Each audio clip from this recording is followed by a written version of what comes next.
കോൺഗ്രസിന്റെ ഭാരത് ജോഡോ ന്യായ് യാത്രയ്ക്ക് അല്പസമയത്തിനകം തുടക്കമാകും. കോൺഗ്രസ് അധ്യക്ഷൻ മല്ലികാർജ്ജുൻ ഖാർഗെയാണ് രാഹുൽ ഗാന്ധി നയിക്കുന്ന യാത്ര ഫ്ളാഗ് ഓഫ് ചെയ്യുക. കെ.സി. വേണുഗോപാൽ, അശോക് ഗെഹ്ലോട്ട്, അധീർ രഞ്ജൻ ചൌധരി, രമേശ് ചെന്നിത്തല, വി.ഡി. സതീശൻ, രേവന്ത് റെഡ്ഡി ഉൾപ്പെടെയുള്ള കോൺഗ്രസ് നേതാക്കൾ ഉദ്ഘാടന വേദിയായ കാംജോങ് യുദ്ധസ്മാരകത്തിന് സമീപത്തെ ന്യായ് മൈതാനിൽ എത്തും. ഇന്ത്യ മുന്നണിയിലെ 10 പാർട്ടികളും ഉദ്ഘാടന ചടങ്ങിൽ പങ്കെടുക്കുന്നുണ്ട്.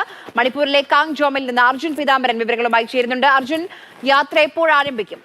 ആര്യ, രാഹുൽ ഗാന്ധി ഉൾപ്പെടെയുള്ള കോൺഗ്രസ് നേതാക്കൾ ഇംഫാൽ വിമാനത്താവളത്തിൽ വിമാനം ഇറങ്ങിയിട്ടുണ്ട്. അല്പനേരത്തിനകം തന്നെ, ഏകദേശം 1 മണിക്കൂർ മാത്രമാണ് അവിടെ നിന്നും ഈ വേദിയിലേക്കുള്ള ദൂരം എന്ന് പറയുന്നത്. അല്പനേരത്തിനകം തന്നെ അവർ എല്ലാവരും വേദിയിലേക്ക് എത്തും.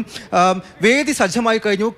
ഈ യുദ്ധമൈതാനിക്ക് സമീപത്തെ ഈ വേദി സജ്ജമായി കഴിഞ്ഞിട്ടുണ്ട്. ദൃശ്യങ്ങളിൽ നമുക്ക് ഒരു ബസ് കാണാനായിട്ട് സാധിക്കും. ആ ബസ്സിലാണ് ഇത്തവണ ഭാരത് ജോഡോ ന്യായ് യാത്ര നടക്കുന്നത്. ഈ യാത്രയുടെ വലിയ പങ്കും ആ ബസ്സിൽ തന്നെയായിരിക്കും. ഈ ഏകദേശം 2:30 ഉദ്ഘാടന പരിപാടികൾ നടക്കുമ്പോൾ ആ ബസ്സിന്റെ പൂർണ്ണമായിട്ടുള്ള ദൃശ്യം, ബസ് അൺവീൽ ചെയ്തുകൊണ്ടുള്ള പരിപാടിയും ഉണ്ടാകുന്നുണ്ട്. ഒരുപാട് രാഷ്ട്രീയ പ്രാധാന്യങ്ങളുള്ള യാത്രയ്ക്കാണ് മണിപ്പൂരിൽ നിന്ന് ഇന്ന് തുടക്കമാകുന്നത്. ഈ ലോക്സഭാ തെരഞ്ഞെടുപ്പിന് മുന്നോടിയായി 15 സംസ്ഥാനങ്ങളിൽ 110 ജില്ലകളിൽ ഏകദേശം 100 ലോക്സഭാ മണ്ഡലങ്ങൾ കവർ ചെയ്തുകൊണ്ട് പിന്നിട്ടുകൊണ്ടുള്ള യാത്ര.